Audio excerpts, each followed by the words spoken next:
U.S. stocks, they were near session highs in the late afternoon trade as two regional Fed presidents eased concerns about when the central bank's bond buying program will begin to wind down.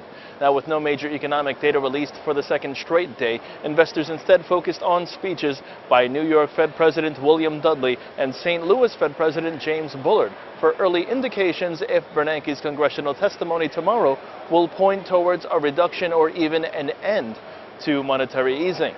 Meanwhile, Goldman Sachs strategists raised their 2013 S&P 500 target to 1,750. Oil prices, they snapped a four-day winning streak to end lower, and the dollar saw safe haven demand.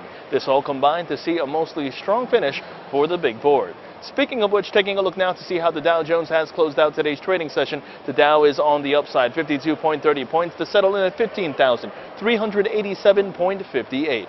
Turning to corporate news, J.P. Morgan defeated a proposal to strip CEO Jamie Dimon of his chairman role with 32.2% voting in support of the proposal. The stock was on the upside. Meanwhile, Apple CEO Tim Cook provided testimony before a Senate panel on the company's tax practices and called for changes to the tax code. Apple is facing allegations it is using tax havens to avoid paying its taxes. Shares of the company down about 0.2%.